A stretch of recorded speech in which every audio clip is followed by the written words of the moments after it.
अस्सलाम वालेकुम दोस्तों। उम्मीद है आप लोग खैरियत से हैं, ठीक हैं। सियासत दिन ब दिन गर्म होती जा रही है और हम लोग जो अपने लाइव प्रोग्राम है वो बड़े मिस कर रहे हैं। लेकिन पाकिस्तान में बस कुछ ऐसी चीज़ें होती हैं कि उनको कंटिन्यू करना बड़ा मुश्किल काम हो जाता है, क्योंकि आप जहाँ बैठे होते हैं वहाँ से उठना मुश्किल होता है, जहाँ जा रहे होते हैं वहाँ पहुँचना मुश्किल होता है और जहाँ से वापस आ रहे होते हैं वहाँ से वापस आना मुश्किल हो जाता है। लेकिन जब आप अपने एक जो सर्कल होता है, जो काम, बिज़नेस, अपनी घर, ऑफ़िस में होते हैं, तो फिर आपकी तमाम चीज़ें जो है ना, वो पाकिस्तान की तरह ऐसी भी नहीं होती कि आपको पता ही नहीं है कि अगले आधे घंटे में क्या हो जाना है, किसने कॉल कर देनी है, किसके साथ मिलना है और किसके साथ बना हुआ टाइम कैंसल करना है। ये बहुत सारी चीज़ें जो है ना वहाँ पे मतलब नहीं होती, जो यहाँ पर होती हैं। तो इसलिए लाइव प्रोग्राम जो मिस कर रहे हैं, लेकिन इंशाअल्लाह ताला अगले वीक से आप लोग फिर हमें लाइव प्रोग्राम में देखेंगे। तमाम चीज़ों पर बात करेंगे। 16 अरब मनी लॉन्ड्रिंग का मुकदमा वज़ीर-ए-आज़म शहबाज शरीफ साहब के साहबजादे सुलेमान शहबाज पर था, जिसमें उनको क्लीन चिट मिल गई है। एफआईए ने अदालत में जवाब जमा कराया है कि सुलेमान शहबाज के खिलाफ हमें किसी किस्म का कोई सबूत नहीं मिल रहा। अब आप हिसाब लगाएं, इस केस को इमरान खान ने जलसों में किस तरह उछाला था।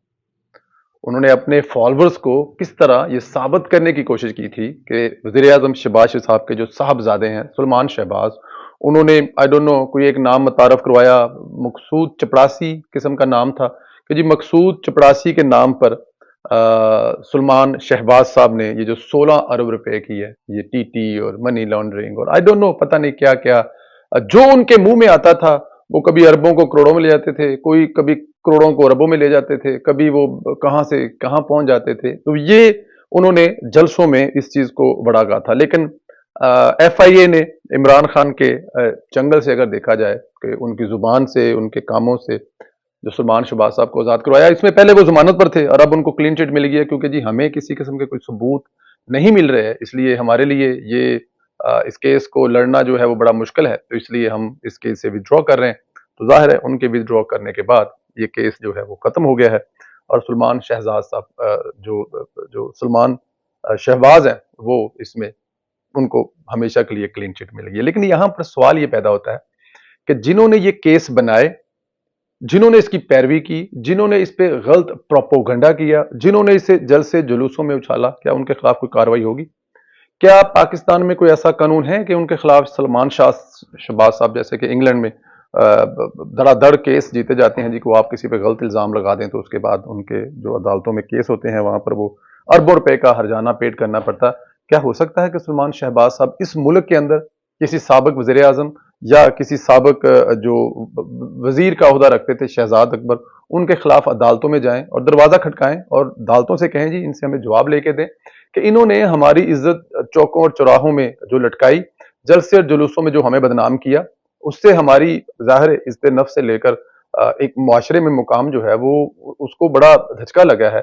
तो इसके बदले में क्या ये हमसे माफ़ी मांग रहे हैं और आइंदा ऐसा ना करने की तौबा कर रहे हैं, या फिर इसके इसके बदले में क्या ये वो हर्जाना देने जा रहे हैं जो इन पे के? लेकिन क्योंकि ऐसा कोई कानून है नहीं, ऐसा कुछ होता नहीं है। इमरान खान साहब के खिलाफ ऐसे कई केस हैं जो उन्होंने उससे पहले पैंती पैंक्चर से लेके शहबाज शरीफ के खिलाफ, बल्कि शहबाज साहब उनके खिलाफ अगेंस्ट गए हुए हैं। इंग्लैंड में कितने जो खान साहब है वो केस हारे हैं। तो ऐसा भी कुछ नहीं होगा। लेकिन ये एक बहुत बड़ी ज्यादती है कि जब आप हुकूमत में आते हैं तो जो आपके हरीफ होते हैं, जो आपके मुद्दे मुकाबल होते हैं, उनसे आप वैसे तो मुकाबला नहीं कर सकते, तो फिर आप उनके खिलाफ झूठे मुकदमे बनाकर मुकाबला करते हैं। पीडीएम की हुकूमत के बारे में उनके जो नरम रवैया रखने वाले लोग हैं जो मिलते हैं तो कहते हैं यार कुछ भी ना करें, इनको 2-4 केसों में उठाकर अंदर तो फेंकें, हमारे दिलों की तसल्ली तो हो। तो मैं उनको जवाब दे रहा था यार झूठे केस तो है नहीं कि इनको उठा के अंदर फेंका जाए। इमरान खान साहब के ऊपर मनी लॉन्ड्रिंग, मतलब ये जो फॉरेन फंडिंग वाला केस है, इससे बड़ा कोई केस और हो सकता है? उसमें भी पकड़ लें तो बड़ी बात है। इनके खिलाफ तो झूठे केस बनाने की जरूरत नहीं है। इमरान खान साहब को तोशा खाना में जो तबाही मचाई इमरान खान ने पूरी दुनिया में, पाकिस्तान का नाम जो बदनाम किया, क्या उसमें इमरान खान साहब आपको बचते नजर आते हैं? करना चाहिए, अंदर फेंकना चाहिए। लेकिन देखते हैं आगे जाके बहुत सारी बातें और करने वाली। आगे चलते हैं। एहसन इकबाल साहब कहते हैं कि मर्दमशुमारी के मुकम्मल होने के बाद पंजाब और खैबर पख्तूनख्वा असेंबली का इलेक्शन कौमी असेंबली के इलेक्शन के 7 अक्टूबर में होना चाहिए। पंजाब में निगरान वज़ीर आला के मुफ्त नकवी के अलावा और कोई दूसरी चॉइस नहीं है। दोस्तों, ये जो एहसन इकबाल साहब ने बात की है, ये अपने पल्ले से बात नहीं की। एहसन इकबाल साहब के अंडर जो मिनिस्ट्री है, उसी मिनिस्ट्री के अंदर एक हिस्सा है डिपार्टमेंट है जिसने मर्दम शुमारी करानी है। ये मर्दम शुमारी वाली जो शिक है, ये इमरान खान साहब अपने दौरे हुकूमत में मंजूर किया था, और उन्होंने कहा था कि जब तक नई मर्दम शुमारी नहीं होती, इनके नतायज मुरतब नहीं होते, तब तक इलेक्शन नहीं होंगे। ये पीएमएलएन ने, पाकिस्तान तहरीक इंसाफ ने खुद किया था, ये पीएमएलएन या पीपी ने नहीं किया, जेयूआई ने नहीं किया, ये इमरान खान साहब कानून पास करके गए हैं कि जब तक नई मर्दमशुमारी नहीं हो जाएगी तब तक, और उसके नतायज मुरतब नहीं हो जाते, उस वक्त तक अगले इलेक्शन नहीं होने चाहिए। तो अभी इमरान खान साहब कहेंगे नहीं जी, क्योंकि वो मेरी गलत बयानी थी, वो जो मैंने कानून किया था मैं सो रहा था, मैं किसी नशे में था, तो मुझे, क्योंकि जनरल बाजवा साहब ने कहा था ये कानून पास करवा दो, और मुझे मतलब किसी और ने ऐसा कहा था, तो इसलिए मैंने करवा दिया था। तो मेरे ख्याल में ये एक बड़ा अहम पॉइंट है। दोनों ही, बुनियादी तौर पर इमरान खान खुद इलेक्शन से देर कराना चाहते था, लेकिन अपनी हुकूमत ही चली गई। अब ऐन मुमकिन है कि इमरान खान इस गड़े में गिर जाए। जी बिल्कुल ठीक है, उस वक्त इमरान खान ने ये सब कुछ इसलिए किया था कि वो शायद कुछ 6 महीने साल अपनी वजारत उज़्मा को और तूल देना चाहते थे।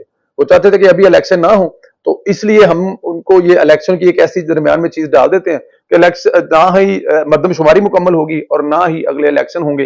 तो इसलिए ये उन्होंने किया था, लेकिन अब उनको नहीं पता था कि जो गड़ा वो दूसरों के लिए खोद रहे हैं उसमें वो खुद गिर जाएंगे, और उसमें वो खुद गिर भी गए हैं। वो आपके सामने भी है कि इमरान खान साहब जो हैं वो इस गड़े में बड़ी बुरी तरह गिरे हैं। अब उनको अब वो इस पे कुछ ड्रामेबाजी तो करेंगे, इस पर यू टर्न तो लेंगे, लेकिन मेरा ख्याल है कामयाब इसलिए नहीं हो पाएंगे क्योंकि ये घड़ा उनका अपना खोदा हुआ है। पाकिस्तान तहरीक इंसाफ के साबिक रहनुमा फैसल वाडा, जो कि आए दिन बड़े बड़े बड़े इंकशाफ करते हैं, वो शुरू से ऐसा करते हैं। आपको याद है वो चाहते थे कि 5,000 बंदों को सरेआम गोली मार दी जाए तो पाकिस्तान में तमाम करप्शन खत्म हो जाएगी। मेरा ख्याल है वो उस वक्त कहना ये चाहते थे कि सबसे पहले इमरान खान उन 5,000 के सफ में हो, फिर उसके बाद वो 10 वजीर जो इतने करप्ट और तगड़े थे, जिन्होंने आईबी को मैनेज किया हुआ था, मेरे ख्याल में फैसल वाडा साहब उनके बारे में कह रहे थे कि उन 10 वजीरों को, इमरान खान साहब को और उनकी कैबिनेट के दूसरे सारे दूसरे करप्ट लोगों को, मतलब वहां से स्टार्ट किया जाए और 5,000 लोग मार दिए तो पाकिस्तान करप्शन से पाक हो जाएगा। और अगर सब वो उनकी बात उस वक्त मान ली जाती तो शायद वाकई तोशा खाना से लेकर बहुत सारे मसाइल पाकिस्तान में ना होते, क्योंकि इमरान खान साहब उन 5,000 लोगों में अल्लाह को प्यारे हो चुके होते। साबिक DGISI lieutenant general retired Faiz Hamid के पास मुस्लिम लीग नून, इमरान खान समेत PTI के कई रहनुमाओं की ऑडियो और वीडियो महफूज हैं। ये फैसल वाडा कह रहे हैं, जो कि समझा जाता है, जो कि कहा जाता है कि उन हलकों के बड़े नजदीक हैं, और उन्हीं हलकों ने इनको लेके आए, इन्हीं हलकों ने इमरान खान से बगावत करवाई, उन्हीं हलकों ने इनसे प्रेस कॉन्फ्रेंस करवाई, और उन्हीं हलकों ने वादा माफगाह बनवाया, और उनकी जो सेनेटर की सीट थी उनको इलेक्शन लड़ने के काबिल बनाया। अब मुझे नहीं पता कि फैसल वाडा साहब इलेक्शन लड़ेंगे और वो कामयाब होंगे, और कौन सी जमात की तरफ से सेनेटर बनेंगे, क्योंकि इमरान खान साहब से उन्होंने दुश्मनी पा ली है। लेकिन यहाँ पे फैसल वाडा ने यह दावा भी किया कि मुस्लिम लीग नून और PTI के रहनुमाओं की ऑडियो और वीडियो जल्द लीक होंगी। सवाल यह है कि जनरल फैज का एहतसाब कौन करेगा? जनरल फैज वज़ीर-ए-आज़म हाउस की जासूसी कराता रहा, इसके करिंदे पकड़े गए, लेकिन किसी ने अभी तक फैज हमीद को टच नहीं किया। रवाज नहीं है जी, चाहे वो मौजूदा हो, चाहे वो साबिक ऑफिसर हो जी, उनको रवाज नहीं है जी इस मुल्क में उनके खिलाफ कुछ किया जाए। हाँ जी, सियासतदानों को आप जेल की चक्कियों में रख सकते हैं, दरियों पर लटा सकते हैं, दरियों पर चीनी डालकर चींटियों को काटने के लिए सियासतदानों पर छोड़ सकते हैं, और उनको फांसियों तक ले जा सकते हैं, फांसी लगा सकते हैं। सियासतदानों को दूर से स्नाइपर से मरवाया जा सकता है, सियासतदानों को बेटियों के सामने गिरफ्तार किया जा सकता है, मरती बीवी को आखिरी वक्त में छोड़ने के लिए सियासतदानों को मजबूर किया जा सकता है, और उसके अलावा सियासतदानों को जबरदस्ती की जलावतनी भी दी जा सकती है, और हाँ, सियासतदानों को जेल में जहर देने की साजिश भी की जा सकती है। ये सब कुछ किया जा सकता है, लेकिन खाली सियासतदानों के खिलाफ, चाहे वो मौजूदा हैं, चाहे वो साबिक हैं, उन जनरल के साथ कुछ नहीं हो सकता, क्योंकि जाहिर है उन्होंने इस मुल्क के लिए बड़ा सर्व किया होता है, इस मुल्क की बड़ी खिदमत की होती है, और वो हमें इजाजत नहीं देता, ना हमारा ज़मीर ना हमारा कानून, कि उनके खिलाफ किसी किस्म की कोई चीज की जाए, उनके खिलाफ किसी किस्म की कोई बात की जाए, उनको किसी किस्म की सजा दी जाए। मुशर्रफ आपके सामने है, जिसने 2 दफा इस मुल्क का आइन तोड़ा, और 1 दफा आइन तोड़ने की सजा जो है हमारे कानून में है वो सजाए मौत है। वो जो जज हैं सेठ वकार, जिन्होंने ये सजा दी थी, जो अब इस दुनिया में खुद नहीं रहे, उन्होंने कहा था कि अगर वो मर भी जाएं तो उनको वापस लाया जाए, 3 दिन इस्लामाबाद में उनकी लाश लटकाई जाए, ताकि आने वाले जनरल साहबान जो हैं इससे इबरत पकड़े। और अगर उस वक्त ऐसा कर दिया जाता तो शायद जनरल फैज ऐसा ना करते, ना तब ऐसा हुआ था और ना जनरल फैज के साथ अब ऐसा होगा, और ये सिलसिला वैसे ही चलता रहेगा। ऑडियो वीडियो देखते हैं कौन करता है, कैसे करता है। छोटी सी चीज एक और आखिर में बताऊं, फौज से लड़ाई पागलपन है। मुझ समेत आजम स्वाति, शहबाज गिल के साथ जो हुआ उसको भूलने के लिए तैयार हूं। जैसे जैसे इंतखाबात करीब आते जाएंगे, इमरान खान साहब के इस तरह के पागलपन के बयानात آپ لوگوں کی نظروں سے گزرتے رہیں گے. وہ کہتے رہیں گے کہ فوج کے ساتھ لڑائی جو ہے پاگلپن ہے, ہم فوج کے ساتھ لڑتے نہیں جا رہے. وہ الیکشنوں کے جیسے نزدیک آتے جائیں گے, فوج کے قدموں میں گرتے جائیں گے, لیکن یہ ان کے لاڈلا بننے کی جو خواہش ہے نا وہ اب پوری نہیں ہونے والی. جس طرح وہ فوج کو میر جعفر میر صادق کہا کرتے تھے, ان کو آئی ڈونٹ نو کیا کیا نام بار بار کہنا جو ہے وہ ہوتا ہے, یہ میرے خیال میں ایسا نہیں. اب عمران خان صاحب سے لے کر فواد چوہدری صاحب اسٹیبلشمنٹ کی جو تعریفوں کرنے کے پل باندھیں گے. اب فواد چوہدری صاحب نے یہ کہا جی کہ جو نئے چیف آف آرمی سٹاف آئے ہیں ان کے آنے کی وجہ سے 50% ہمارے فوج سے تعلقات ٹھیک ہو گئے. مطلب ان کی طرف سے ٹھیک ہو گئے ہیں.